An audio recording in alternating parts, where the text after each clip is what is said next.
word calligraphy means beautiful writing. Learning letter forms is the first part of that, but once you've done that, then the next step is to learn how these letters connect to each other. And it might seem as if it's pretty straightforward, that one letter just leads into the other, and for some letters that is the case, but for others there's exceptions that are a little unexpected that you need to know about. So we're going to dive into this today. Thankfully there's not separate rules for every letter, but they fall into three main groups.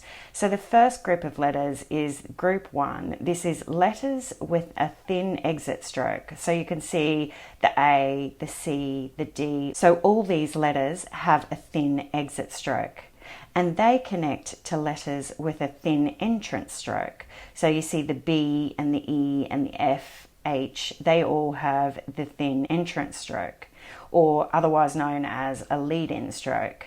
So these letters connect to each other via their entrance and exit strokes. So the A's exit leads into the B entrance stroke, like you can see here.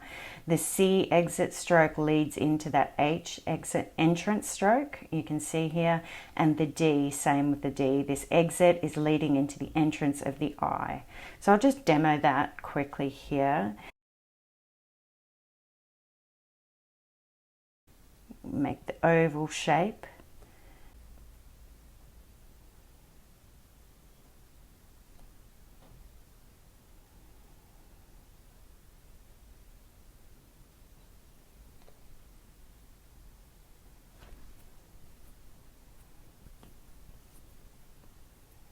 And I always just tidy up the stem by removing the beveled edge on that top stem, just to make it more in line with traditional copperplate. So that's the A and the B there, and we'll look at the C and the H now. So we write the C, move into the H,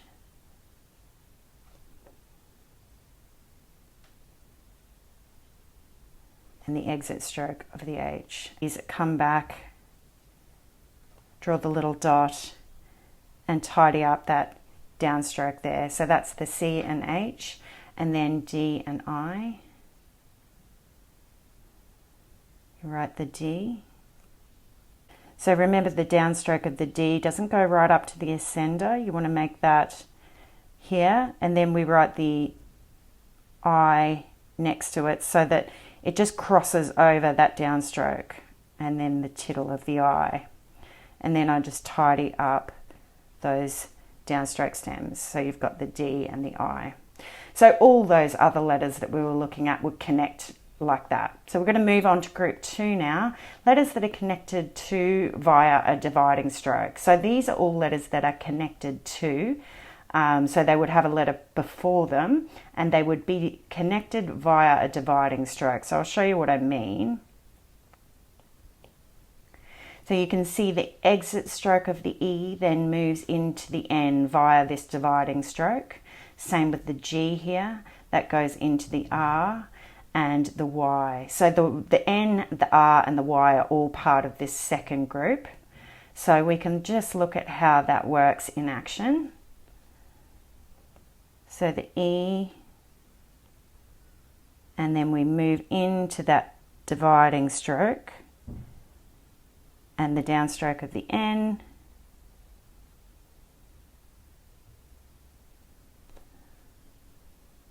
So if you were looking at if you were writing the word enjoy, then the J would then slide just straight down from that downstroke and look like it was connected.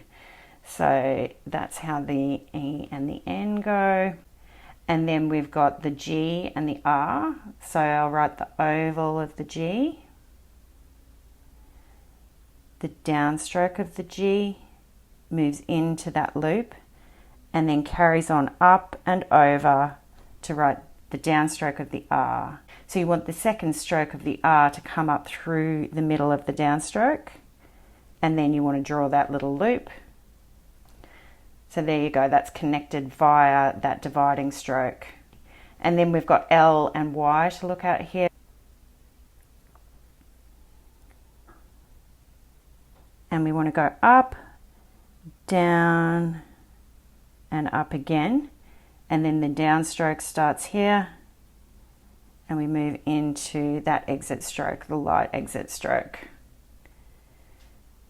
Great, so that's group 2. Now we'll move on to group 3. Group 3 are letters that end with a filled-in dot. So as you can see, these letters, the B, O, R, V and W, all end with this filled-in dot, which is made by just applying pressure and then coming out with a light upstroke to make that end curve. The F here isn't exactly like that. It belongs in this group, but it's a little bit different, but it's applied in the same way. So we exit and enter the next letter in a very similar way. So the F is in this group as well. So we'll just look at that in action as well now. So the F, you can see, moves into the A. The O, double O here, the curve moves into the next letter, and same with the W, that moves into the C. So I'll just show you how that looks. So the F, we stop. Remember, don't go right down to the baseline with the F. And then you lift your pencil and the next letter overlaps. So A, and then I come in, clean up that downstroke. And then we've got the O's. So O, and then that moves out with a light stroke.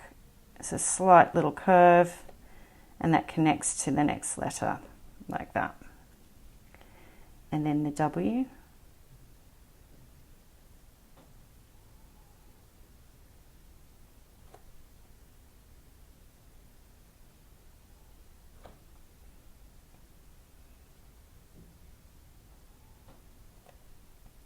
So that little filled in dot, then the curve moves into the C, and then apply the filled in dot to the C, and then just clean up those downstrokes.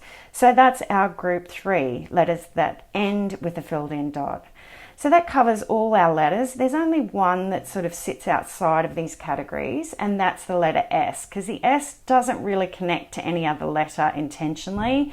I mean, you can sort of start overlapping. If you have an entrance stroke of the next letter, it can touch the S, so it doesn't need to be completely isolated, but it's considered for spacing rules, it's considered in group 2. So this is seen as a dividing stroke between the previous letter's downstroke and the S. So anything that connects to the S is put in group 2 for spacing reasons. But as far as connection, it doesn't really connect to any other letter. So letter connections and spacing are intertwined, really. The way a letter connects to the next letter also determines the amount of space between them to write visually balanced calligraphy. So even if you're leaving too much space or too little between the letters, no matter how well formed your letters are, it's not going to look right. So if you want to dive deeper in how these connection rules also impact spacing, you can get all that info in level 2 of the Copperplate guide. So level 2 covers connections and spacing for all these groups, so all group 3 groups, with further instruction on how to space those letters, as well as more than 70 pages of practice drills. So tracing the first line, writing on your own, and then a blank sheet to recall your practice afterwards. So you could always dive deeper if you want to go into there. If you're just starting Copperplate calligraphy, I have a free starter pack on my website. So go to ipadcalligraphy.com/free, or otherwise just look below this video and you'll get a link to that. That gives you a pressure sensitive brush and all the basic strokes in a workbook. Great, thanks for joining me. I hope you enjoyed the video, and I'll see you next time.